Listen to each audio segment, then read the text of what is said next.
It's not that hard to be the employee of the year when you're the only employee. Won't nobody love you the way they should. Won't nobody check up on you, make sure you're good. Won't nobody check those body tremors for your neck. Hi everyone, my name is Becky Park and I'm a part-time reseller on Poshmark, eBay, and Mercari. And right now I am preparing with a couple hundred other people for the summer listing project.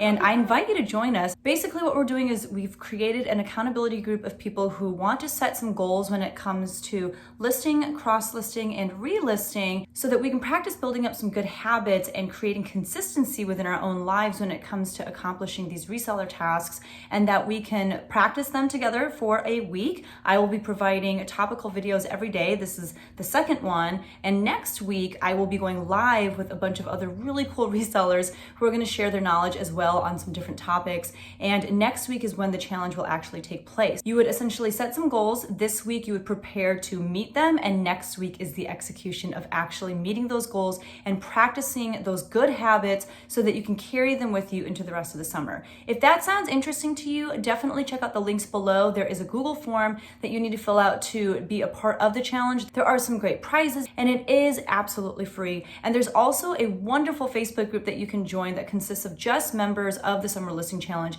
It has been so amazing so far, just so much encouragement and people just sharing some great knowledge and information in that Facebook group. So if you really want that sense of community, it is a little bit smaller of a group. Like I said, it's under 300 people right now, so it doesn't feel like you're gonna get lost in the shuffle. If that sounds interesting to you, like I said, check out those links below because we'd love to have you join us.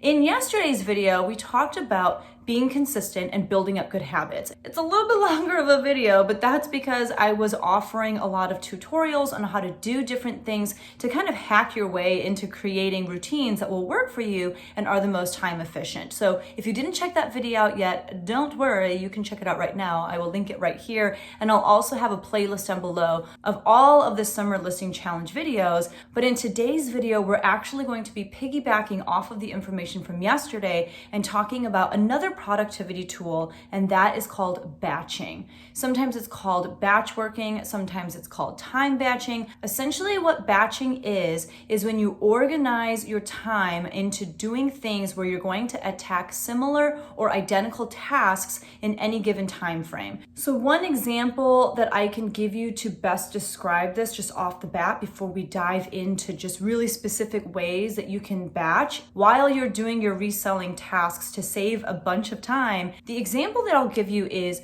as you are sorting through stuff that you bring home from the thrift store or from consignment stores or wherever it is that you thrift, when you start sorting through things, you'll probably find that you get some stuff home that has some stains or things that need to be mended. The inefficient way to tackle that issue is in the moment to pull that item and to stain treat it and wash it, or to, take that moment to fix that broken zipper or stitch that hole up, and then go back to looking through the rest of the stuff that you purchased, find another flawed item, take it back over to your little workstation and start fixing that item. That would be the opposite of batch working because you are taking a certain amount of time, but you're breaking it up into doing so many different kinds of tasks. And the reason why that gets in the way of your productivity is because there's a cost associated with that. There's the cost of just having to switch tasks within your brain. You're just getting in the groove of one thing. Your brain understands like, okay, this is what we're doing right now, and you're doing a good job of it. And then you kind of force your brain to shift gears and say, actually, no, we're not just sorting through this stuff or preparing it to get photographed. Right now, we're gonna go and fix this item. So now your brain has to do that mental task of switching gears, and now you go into fix it mode, and maybe you're there for like 3 minutes because maybe that's all it takes to stain treat something, and then you have to go back to, so you know what I mean? So it's a lot of back and forth, and it's hard for your mind to be at its peak and do what it does best when you keep forcing it to go back and forth from one task to another. Another example I can give you is YouTube. I know not everyone has a YouTube channel, but in the YouTube world, one common concept is the idea of batching. It's the idea that you're gonna take time to look presentable and get ready to be in front of the camera. Now, let's be honest, I didn't do a whole lot. I did some eyebrows and liner, but still, I showered at some point and put my, I look presentable. And it takes time to look presentable. So the idea is you've already taken the time to look presentable, you've taken the time to get in your space with all of the equipment that you need to film your videos. In my situation, it's really just my ring light, but I have it here in my bedroom, and I kind of cleaned up my desk in this area. I mean, it's still a little whatever, but it's cleaner than it was before. And since I've taken the time to do that, doesn't it make sense then for me not just to shoot one video, but if I have the time to shoot maybe 2, 3, or 4, since we're already here? So that's the idea of batching. That's a wonderful way to save some time. And in this video, I'm going to be giving you some ninja tricks as far as how you can batch in basically every aspect of your reselling life. So I'm going to actually take this video in the order of getting your items, sourcing them all the way to shipping.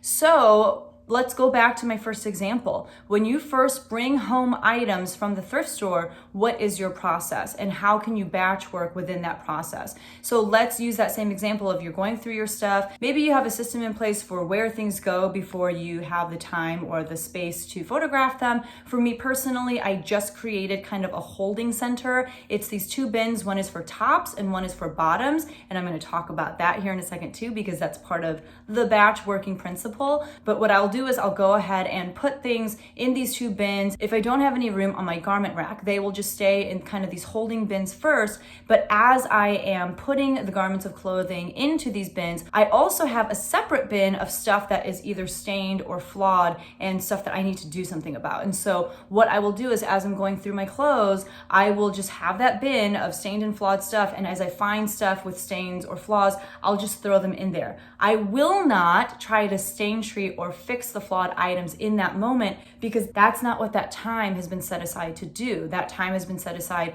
just to get ready to photograph and put things where they need to go so that I don't have a mess at home. So what I do is I wait for there to be a decent number of items in that bin of stained and flawed items, because what I like to do is wait until I have enough stuff in that bin to warrant its own load in the washing machine. And so what I can do is once I have enough clothes for one load of laundry, I'll take it to the laundry room, or rather I give it to my husband and he will stain treat everything at once, because again, he is in that mode of looking for the stains, treating the stains, fixing the stains, and he's not also trying to do stuff with the dryer. He's not also trying to fold clothes, but it's just like maybe a solid 30 minutes to an hour where his brain is in the mode of, I've got to get these stains out. And then what he can do is he can put them all in the wash, and then he can run the cycle. And when that load is done washing, he can inspect every single item before he puts it in the dryer, rather than if I only brought home 3 things that day that needed to get stain treated,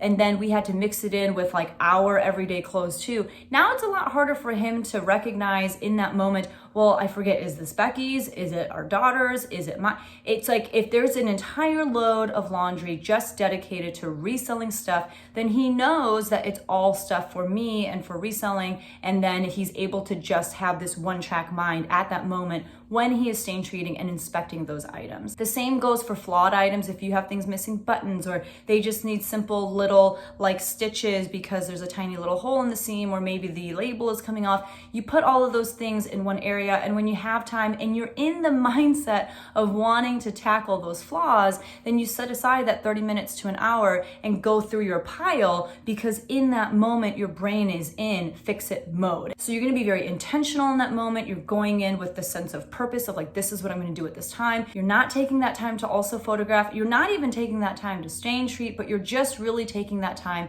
to focus on some of these exterior flaws in your pieces of clothing, and you're able to get a lot more done in that moment because you're not constantly task switching. The next area that I think of when it comes to getting an item listed, once I get it home and I've got them in these holding bins, the next place that they go is on my garment rack, and that's because I'm going to steam the items. So even here, this is where I like to batch work, if you will. This is a little bit different than what we've been talking about, but I think the same concept still applies. When I hang stuff up on my garment rack, I will group everything first and foremost by fabric content. And that's because the particular steamer that I have has different settings for if you're steaming things like silk, or if you're steaming materials like cotton or wool. They have different settings where maybe the temperature is a little bit different, or the amount of steam coming out is a little bit different. For example, you're not going to steam silk the same way that you would wool. So what I do is I try to group everything by fabric content first, and within that fabric content section of my garment rack, I like to also categorize by similar items. So like the cotton section of the garment rack, I'll have it categorized by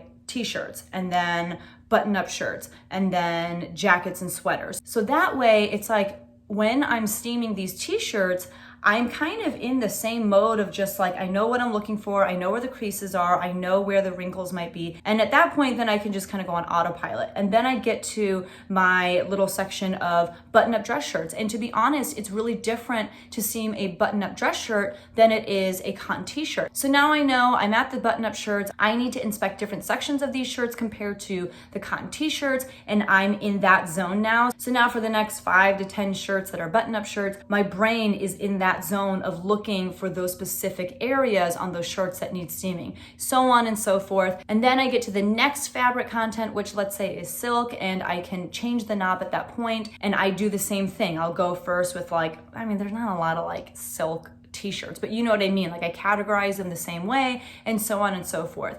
So why? Why does this help me save time and energy and even just like brain prowess? It helps because if you think about it, if you just hang your stuff up on your garment rack and you start steaming just based off of whatever you see is next, then you have to constantly keep looking at the fabric content. You have to keep switching the dial to change the setting on your steamer depending on what material content that particular piece is made out of. And that wastes a lot of time to have to keep going back and forth. Not to mention that every single time you switch from like a cotton t-shirt to a pair of dress pants to a silk dress, your mind has to kind of reset, and all of that gets in the way of you getting as much good work done in that pocket of time. Okay, so now you've steamed everything. Everything is on your garment rack. They're hung so nicely. Now what I like to do is I like to take them to their designated stations. So some of you have heard me talk about this in different videos, and I am gonna have a video coming out on Thursday specifically about this topic, which is pictures. But what I do after I've steamed everything is I put everything into 3 different categories. One is stuff that's gonna be photographed in the room that I do all of my steaming, which is the playroom. And in that room, I have like a bluish gray wall. And so it's really good for most, articles of clothing. But anything that's lighter colored, so all of my whites, my beiges, my tans, or even like neon colors, I have found that those items look much better and require less editing because again, we're all about trying to minimize the amount of work that we have to do.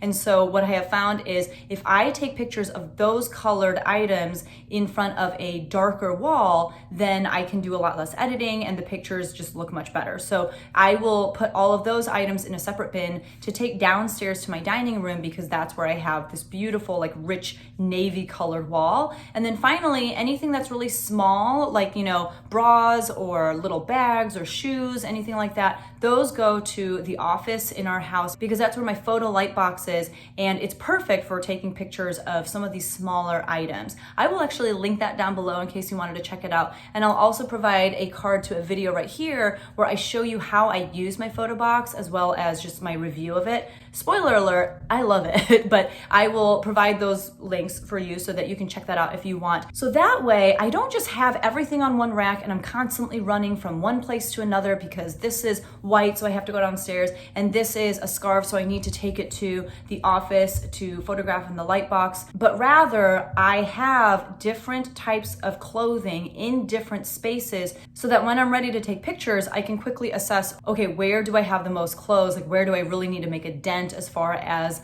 getting stuff photographed? And I'll be like, okay, I guess the office is looking kind of crazy because there's all these shoes and stuff in there. I'll take pictures there today. And then the next day, maybe I'll go to the dining room. And then the next day I'll go to the playroom. And the beauty is I get to just stay in that place because everything that I need, all of the clothes that I'm going to take photographs of are already there. Now, let's say I have decided that I want to take pictures downstairs in my dining room. I've been doing that a lot more lately in the summer because that is the coolest room of the 3 spaces that I just mentioned. And when it's really hot, I like to take pictures downstairs because it feels much nicer there. But what I will do is I will organize what I'm going to take pictures of by tops and bottoms, by things that will go on a top hanger and by things that will go on a bottom hanger. And the reason for that is because I want to minimize the amount of times that I have to switch hangers because those seconds add up. And it also, again, is not like the biggest task shift, but it is one. And so what I will do is I will take pictures of all my tops and dresses and anything that goes on a top hanger first.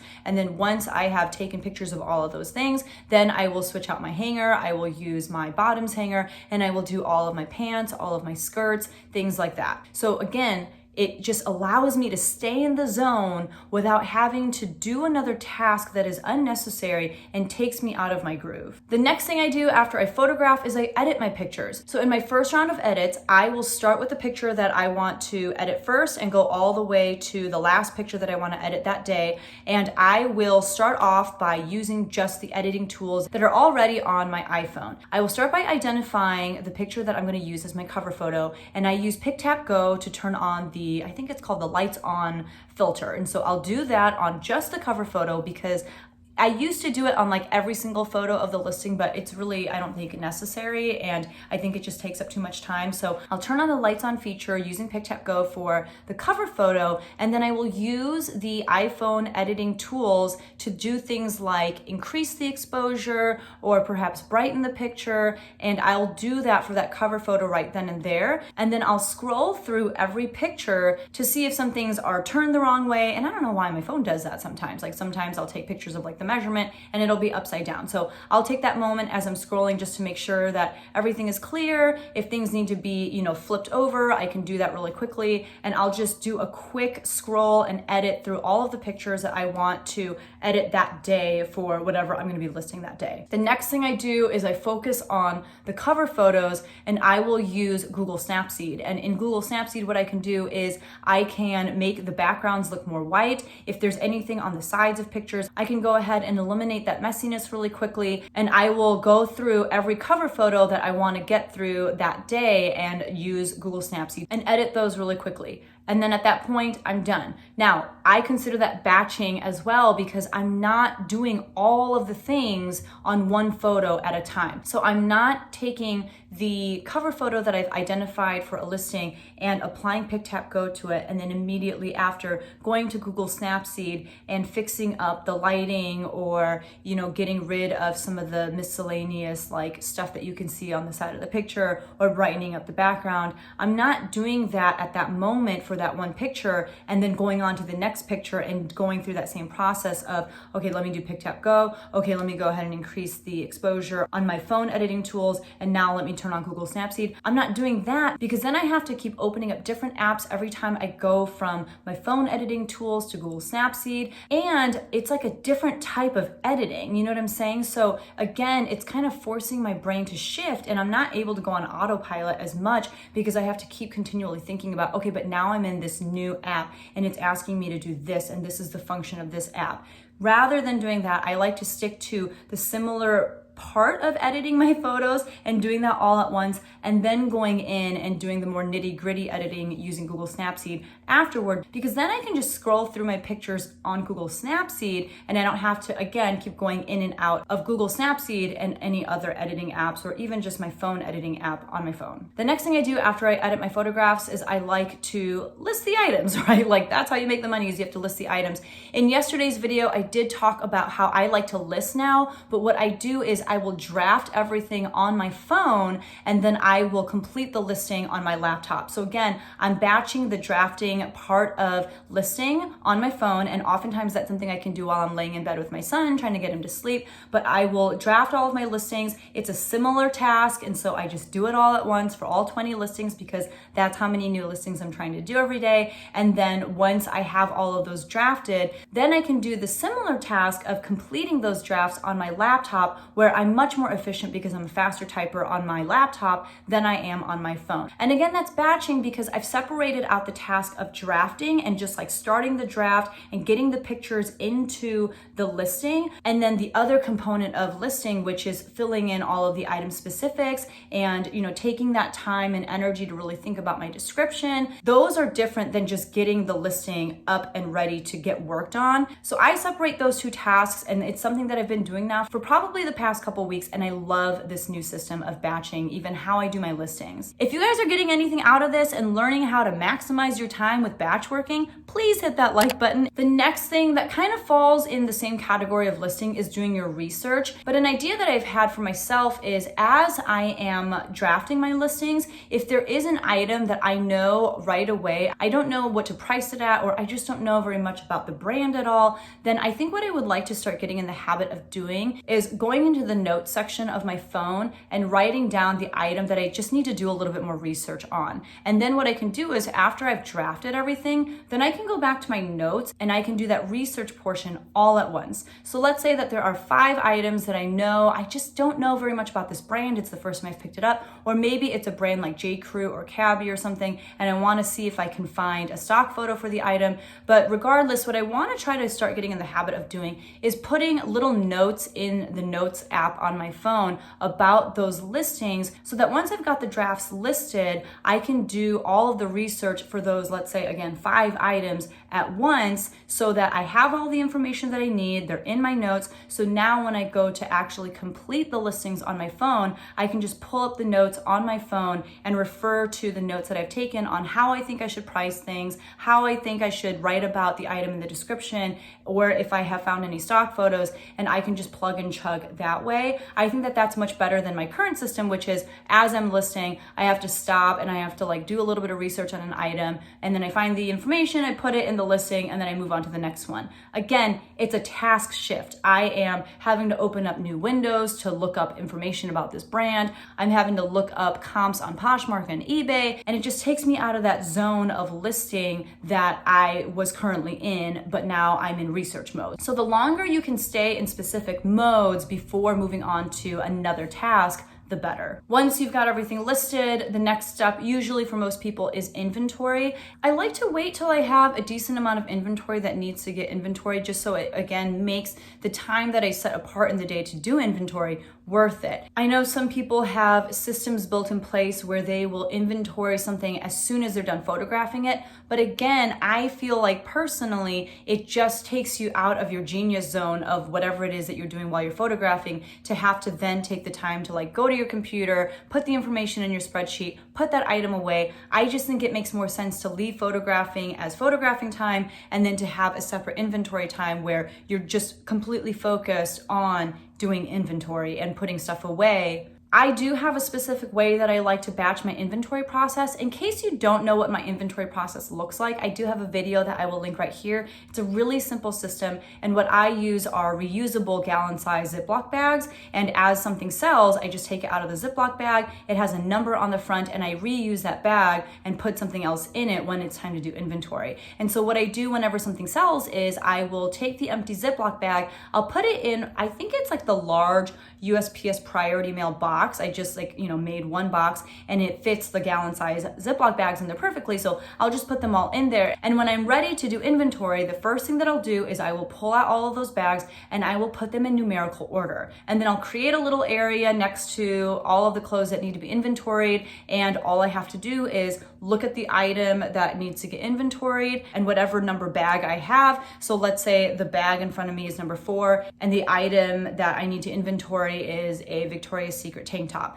Then all I need to do is, in my spreadsheet, I write Victoria's Secret tank top, I put that in the number 4 bag, and then I wait until I have all of my bags for one bin done, and then I will collect those bags. I'll get up and I'll put them in the bin, and then I'll sit down and I'll keep going. The reason I do it like that, bin by bin, is because when I wait until I have too many bags, I have found that sometimes I put bags in the wrong bin, and I think it's really just because I'm trying to juggle too many bags. Finally, when it comes to shipping, I have a lot of batching processes. Is it processes? Processi. But what I like to do is just kind of organize my thoughts. So I'm going to show you actually on this piece of paper. This is the system that I've been using. This is just a Happy Planner notebook.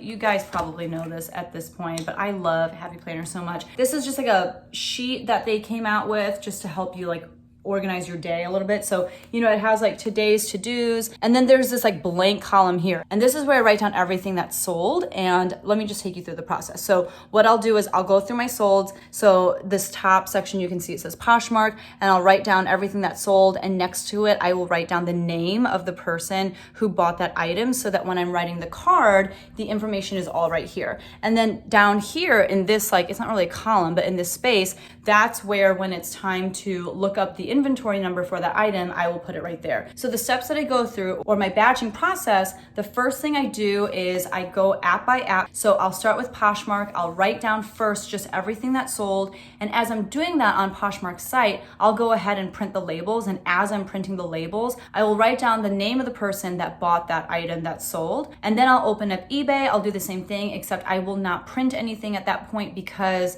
I can't print a label until I've weighed it and all that good stuff. But I will write down what sold and who bought it. I'll do the same thing for Mercari and for Citizen. So once I have all of that information, then I will go into my Excel spreadsheet where I have all of my inventory information. And at that point, I will look up where everything is, what the bag number is for each item. So for example, what I think is not the best way to go about doing this is to open up your Poshmark website, write down, you know, Hudson Collins skinny jeans sold in a size 27. They sold to Kimberly. And to, in that moment, go to your Microsoft Excel and look up the inventory number and write it down, and then go on to the next item. Just because, again, you're having to switch back and forth from like different browsers or different applications on your computer. And while it doesn't seem like it takes up that much time, and you might be thinking to yourself, why is this such a big deal? Like, why can't I just do it that way? And you can do whatever you want. I'm just offering suggestions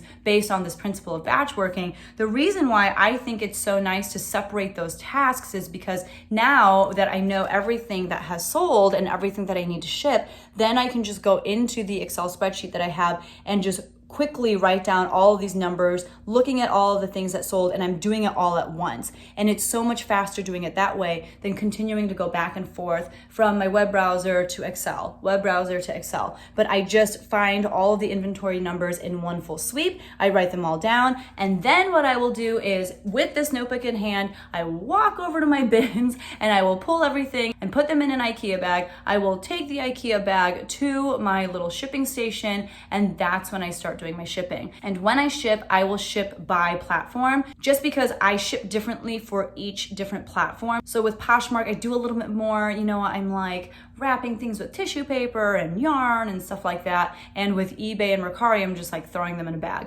But also with eBay and Mercari, I know that I have to weigh the items. And with Mercari, because the majority of the items that I list over there, I'm listing them with free shipping. So I know that I'm also going to have to take the time to, you know, go on to Pirate Ship and put in all of that information that I need to create the shipping labels. So I like to batch by platform as well, because it helps me stay in that mindset of right now I'm doing Mercari, right now I'm doing eBay, and finally I'm doing Poshmark. And it just helps me stay in the zone of what I know I need to do when shipping items that sold for that particular platform. You guys, that was a lot of information regarding different ways that you can batch when it comes to your workflow as a reseller. If you have any other suggestions when it comes to batching, when it comes to reselling, oh my goodness, please share down below, because you know that I value your guys' comments and opinions and thoughts so much, and I am always learning so much from you guys. So if you have any knowledge to share, please let us know. And for you, the viewer, I would spend some time in the comment section really responding and engaging with other viewers, because there's so much information to learn even in the comment section. If you guys got anything out of this video, please hit that like button. And if you want to join the Summer Listing Challenge so that you can be a part of this movement to just really grow and building good habits as a reseller, then definitely check out those links down below where you can fill out the Google form and join the Facebook group for just a great sense of community. If you haven't subscribed already, definitely consider subscribing. Thank you guys so much for watching. Tomorrow will be a regular What Sold video, and then the day after that, like I said, we will be talking about pictures. Thanks so much, and I'll see you guys in the next one. Bye.